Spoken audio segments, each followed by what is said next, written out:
Welcome back to another episode of T1 Dialogue, where we chat to heroes of the diabetic community. I'm Jack, I'm a content creator. This is Pete, who is the CEO of Not Just a Patch, and both of us have type 1 diabetes. And today we're talking to Nadia Roberts, one of three Not Just a Patch grant winners. Take it away, Pete. Thanks, Jackson.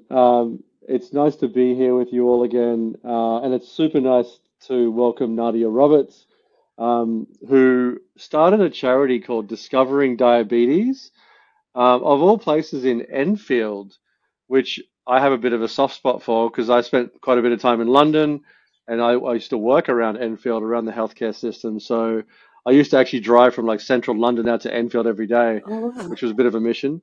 But anyway, that's kind of beside the point. Nadia, we're super happy to have you here on the podcast.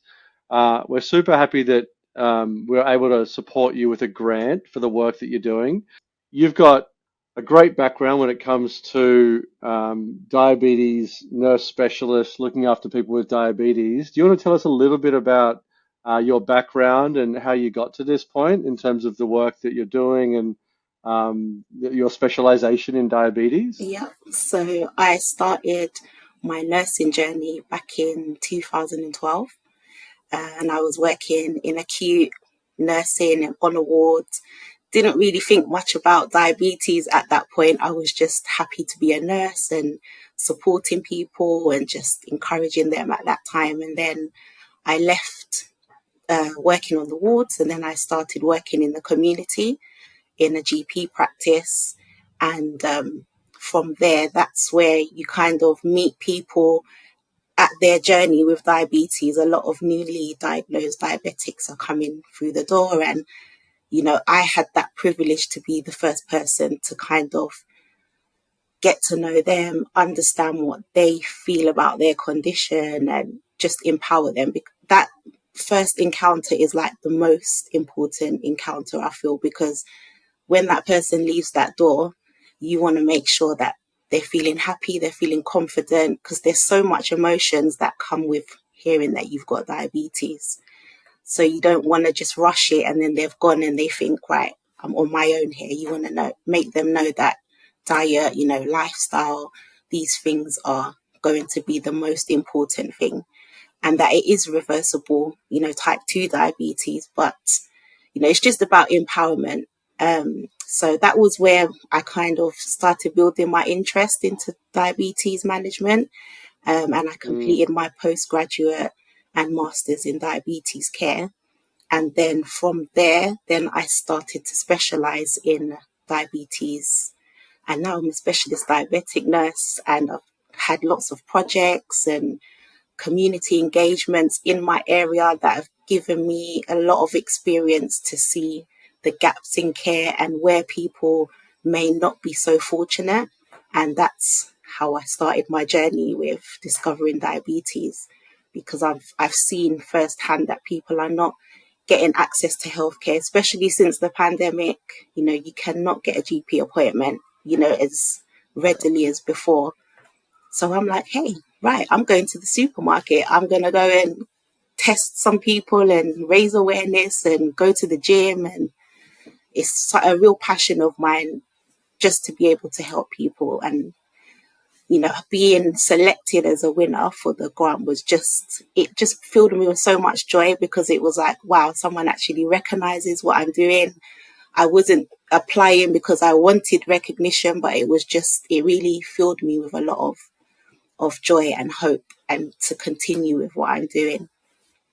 Your humbleness is a trait that is common, I think, with the nursing community in general, from what I've seen, and the nursing community that works with people with diabetes. And I think that was like it was. I've got a real soft spot for healthcare professionals, particularly healthcare professionals that went through COVID.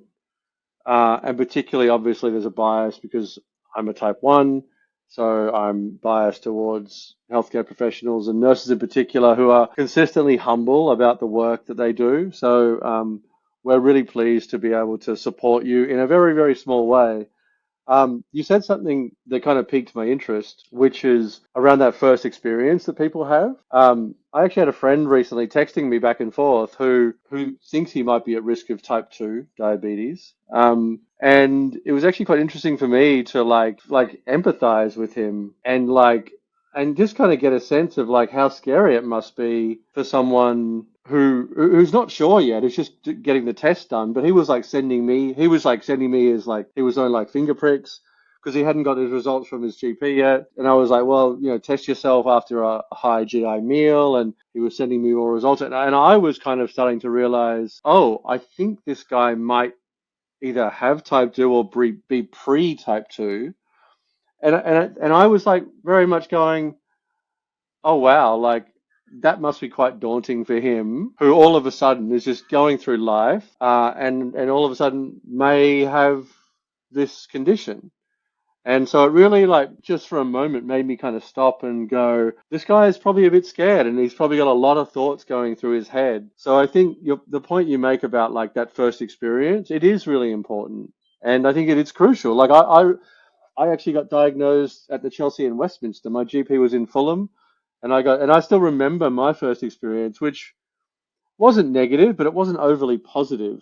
So I think the idea of having someone like you out there who cares about that initial experience is fantastic. So thank you. Oh, it's a pleasure. And I feel that the nurses, we play a big part in that diagnosis because we have more of the time to, sit down and speak to patients, whereas not knocking GPs because they work very hard as well. But I feel like their consultations are a bit shorter. So it's like, okay, but it's like that chain. You see the GP, they give you, your diagnosis, and then you kind of go through a pathway where you speak to the nurse that's going to give you the in-depth information and just reassure you, just to let you know you're not alone. There is diabetes workshops out there and lots of support. So it's really nice to be a part of that journey. I'm a massive fan of the NHS. I got to put my hand up and say like I'm an NHS supporter. I think it's like one of the greatest organizations on the planet. Yeah. And you kind of said something earlier about like the management between GPs and sort of more diabetes specialist care. And I guess GPs try and help, but like they're limited with how deep their knowledge is sometimes, Yeah. but also how much time they have because they're seeing so many patients each day. Do you want to kind of give us a bit of insight into like, and this will be good for our UK listeners, but a bit of insight into like the dynamic between GPs in the UK, and I guess more specialist services, and how they work together or how they don't work together. Do you want to just give us a bit of insight into that? And as I said, I think it could help be useful for our Yeah. UK listeners to understand these dynamics a bit more. Yeah. Well, I think the GPs, they deal with a range of health issues. So it's a bit harder. You do get some GPs that specialize, have a special interest in diabetes, but then because they're managing such like a variety of illnesses, then it makes it difficult for them to just focus on that one diagnosis or that one illness. Whereas in specialist diabetes nursing, we have the time to look at, studies. We speak to lots of pharmaceutical companies, so we get in-depth knowledge about how the medications are working, how it affects the body. So we are the ones that have that knowledge to be able to advise GPs that, okay, this could be a treatment option that you could suggest. So it's a good position to be in because I've got the time to be able to equip myself and keep myself up to date to be able to transfer it to district nurses, GPs, other healthcare professionals. But it's a collaborative approach. It's not just, okay, you're not doing a good job, we're doing it better than you.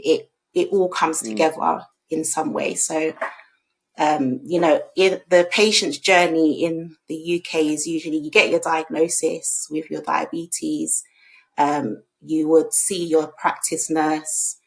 If you're type 1, you usually get referred to secondary care.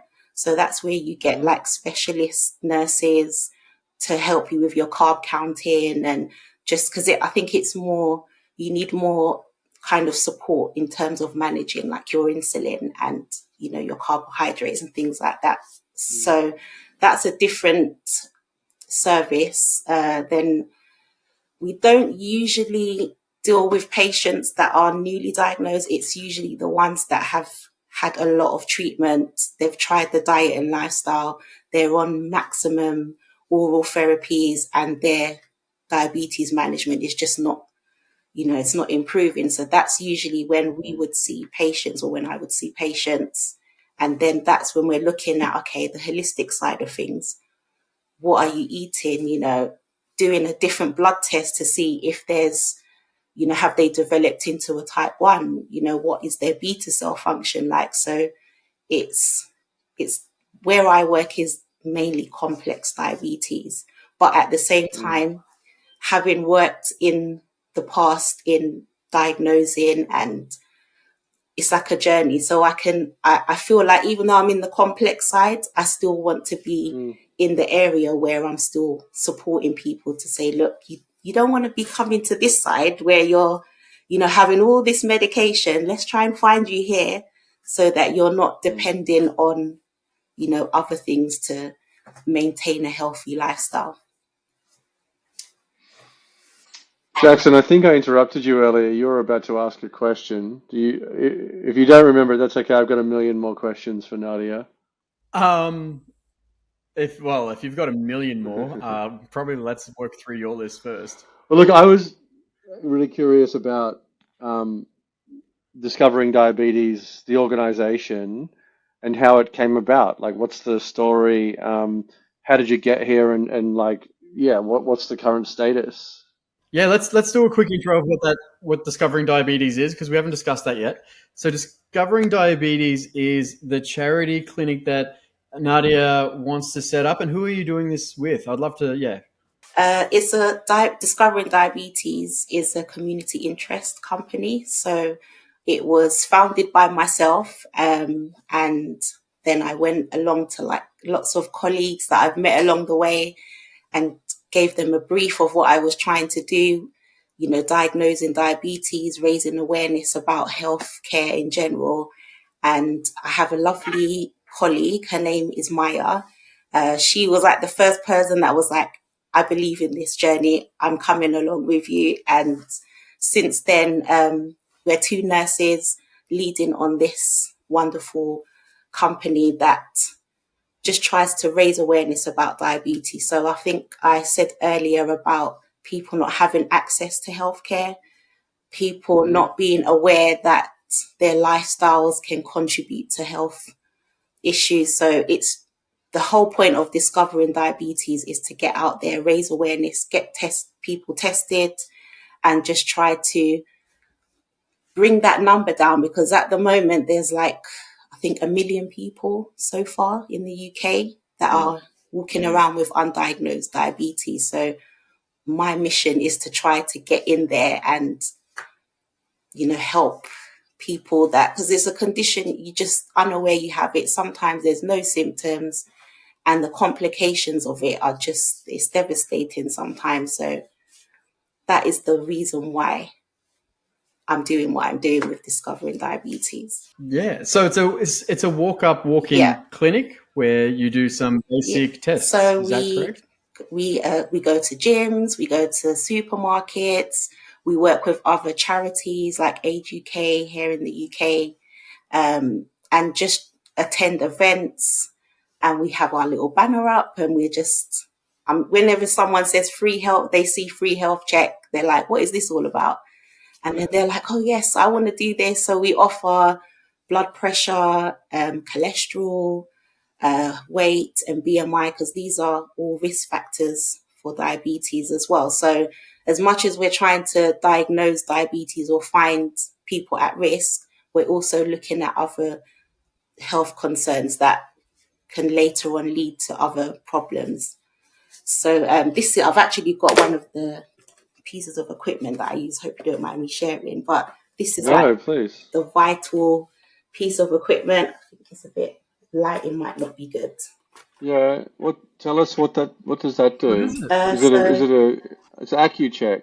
Yeah, so it's an A1C now. It's by BHR Pharmaceuticals, and you can actually Yeah. test HbA1c in 5 minutes. So rather than pay, and it's just Wow. with a finger prick. So you don't have to get a big specimen of blood, send it off to a lab, wait for That's amazing. 2 weeks. It's on the spot. Yeah. So it's a That's game changer. actually like I've never heard of that. Are there other devices that do the same thing, or is this a unique device? As far as I'm aware, this is the only one that is portable. So there's no charging. There's no, Yeah. you just use one, dispose of it, and that's it. Yeah. So it's really, really good. That's Wow. cool. And so let's say there's 1 million people in the UK, and the UK has about 50 million people, right? Yeah. So 1 in 50 people are walking around with pre-diabetes, right? But then you'd probably have, well, we have 1.5 million type 2s in Australia, but I'm guessing you probably got about 3 million because it's For probably a similar rate. 4 million, is it, in the I think UK? it's over 4 million. That's the Okay. last figures that I So looked at. I'm sure it's 4 million. 4 million with type 2 and then 1 million who are Yeah. undiagnosed pre-diabetes. I can kind of see the rationale to being out there in the community Yeah. because roughly 1 in 50 people, and then like what's that, 1 in 10, 1 in 10 are going to have some exposure to diabetes, either have it or be pre, and like 1 in 50 are going to be pre-diabetes. And like, I think the concept that you're helping people out there in the community understand that they might have diabetes is huge. Yeah. It is. It's huge. Like, I mean, It just fills me with joy. as scary. Yeah, well, I mean, as Um, scary as it is for them, right? yeah. Like, and it is, right? It's like maybe they don't want to find out about it, but the reality is, you know, it's helpful to them and the Yeah. community and the NHS and everyone really to the earlier you find out, the better you can manage, right? Exactly. That is my main focus, just to be able to provide just insight and just Mm, help others, and just it's just a good place to be, because I have come across people that are pre-diabetic. I have actually found individuals that have diabetes, and they're like, what is going on? Like, oh my gosh, thank you. Like the feedback that I get from, just people randomly, it just keeps me going. And it just reminds me that this is my purpose. This is what I'm here to do. And I'll keep doing it until, I don't know. Maybe one day there'll What be no what's diabetes, type 2 what diabetes. stage what stage is discovering diabetes up to, Nadia? So we started last year, August. So at the moment, as I said, we're providing the screening in the gyms, in the supermarkets. We are trying to establish like more secure collaborations. So just to be able to be in one location all the time, so then people know they can come to this place and see, Mm, have a health screening. So that's where we're at the moment, just reaching out to different stakeholders, different charities, and just seeing what is available if anyone wants to collaborate. It is so far it's been self-funded. So we are, relying on applying for funding and just hoping that more people, like not just the patch, see the purpose and the beauty in what we're doing and just support us in our initiatives. Jackson, did you ever, sorry, Definitely. did I interrupt you again? Always. But I do have a question. When someone comes up to one of your pop-up clinics to have a quick check, what happens when they alarm bells are ringing? they have high blood sugar. Do you get details from them? Do you pass those details on to specialists, or do you suggest to see their GP?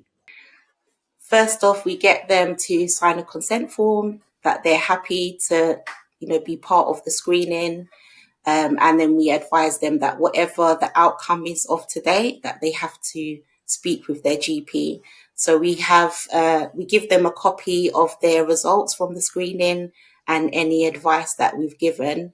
And then we collate the information. So if we're working in like Enfield, we would collate the information based on the GP. So if we've got like 5 patients from one GP, we would then write to that GP and say, look, 5 of your patients visited us today. 1 of them is at risk of diabetes. It would have the patient's date of birth, their name, so then the GP can then find that patient. And maybe if they turn up to their next GP appointment, that would be a discussion that they would have with the patient. But I'm pretty sure once they get that piece of paper that is saying, you're at risk of ABC, they're going to want to go to their GP. So it is a good way to kind of bridge that gap between people accessing healthcare and then the GPs being able to pick up, those people that are just missing, so. Definitely. I love what you're doing because as a type 1 diabetic and also friends with some type 2s, a lot of us get misdiagnosed or not knowing what the symptoms that we're suffering from being pre-diabetic. And your pop-up clinic would discover a lot of people that wouldn't even know to go speak to their GP about their symptoms. So I think it's a great idea, and these should be popping up around the world. That's the plan, hopefully. We would like to go all over and just raise awareness wherever we can, because it's just globally, it's like it's a problem where people are just unaware that this is a serious illness and it can lead to complications. So we just want people to live healthier, longer lives. Everybody deserves that. So. Yeah, like it's such a. It surprises me that there's not more of this type of approach of actually going out into communities and looking because of the number of people with diabetes and pre-diabetes. It just surprises me that there isn't more of this community-based approach because if I understand it correctly, at the moment it's just you go and see your GP and you maybe have symptoms or signs and they find you that way, or I mean, how else are people finding out that they have diabetes? I think it is in that way where, they'll have symptoms or they're feeling unwell, but they don't know that it could be diabetes. Some people, they just come in for a routine health check and then they're being told they have diabetes. So it's just, nobody knows. It's just one of those things, unless or if you've got family members that have it, then that way some people become aware of the symptoms and that maybe they should check it out. So it's just, you've got so many different ranges of people that might have experience with it. Some know a little bit about it. Some are just completely unaware.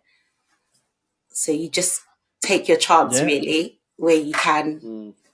It's so true. Like my family, now that we're all diabetic now, but like there was a Type time 1. where none of us knew anything about diabetes. Yeah, type 1. Not specifically, but mostly.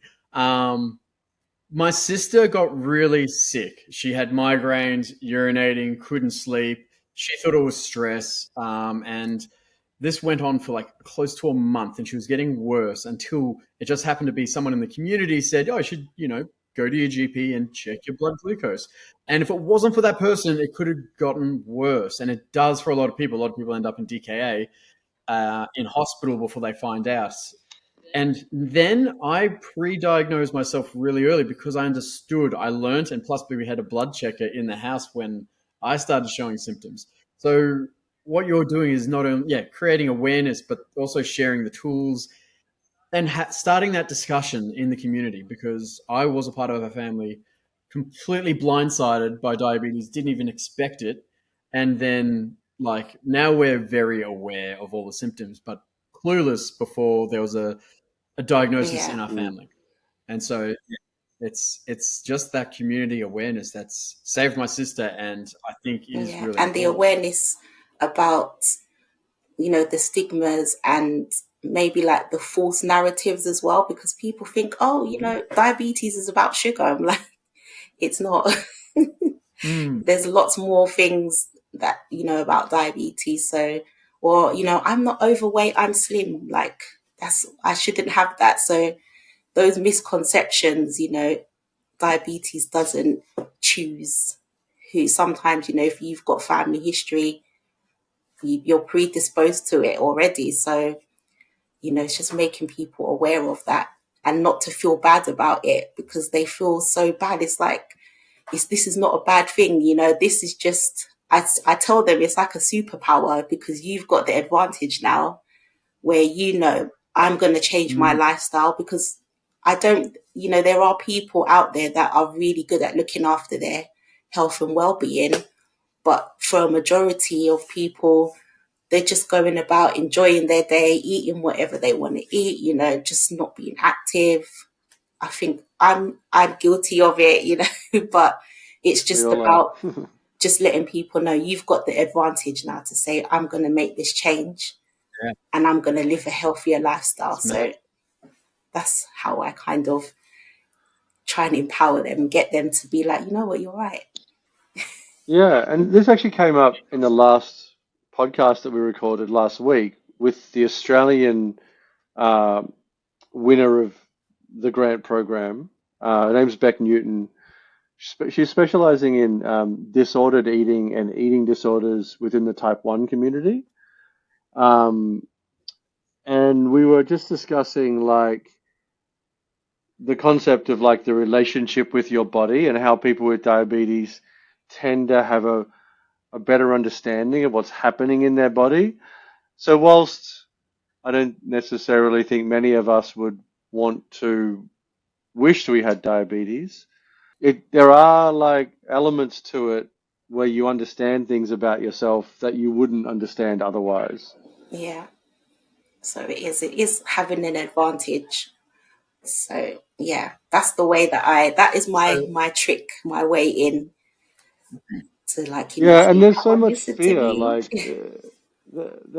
it's. I think it's you have such an important role to like help people deal with fear, like fear of the unknown, right? Like I've got type 1 diabetes. Oh my God. Like you think the worst, right? But the realities are maybe not as pessimistic as what people are initially thinking. And I think, you know, people in your roles are able to support individuals to manage the psychology that comes with a new diagnosis. Yeah, it's definitely important, and just changing those behaviors as well, because you grow up, you know, following a certain way of eating and your relationship with yourself, and then it's just trying to unpick apart those habits. So, sometimes people are like, I'll have a cup of tea. I'm gonna have like 4 biscuits with my cup of tea. It's like changing those behaviors, or, I'm going to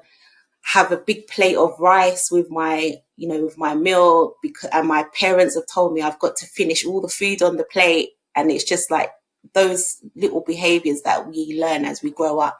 It's just trying to reverse those thoughts and just let them know you don't have to do that. No one's going to standing over you with a whip saying eat your food, or You're so. making me hungry, Nadia. how can people find out more about Discovering Diabetes charity pop-up clinics? So they can visit the website. It's discoveringdiabetes.net. There's information on there about what we do, how we can support other charities. We do attend events. So if anyone's interested, discoveringdiabetes.net. They can, from that website, you can also link to our Instagram page where you can see some of the events that we've attended and the work that we do. I just want to say thank you, Nadia. Well, thank you for having You, me. you've Thank you for the grant. Thank you for no, you're welcome. believing and seeing the passion. yeah, having people that care so much to spend their time doing something for other people, it's still kind of mind-boggling for me that there's people like you out there. And like, I guess on behalf of people with type 1 or type 2 or diabetes of any shape or form, thank you for caring. Oh, thank you.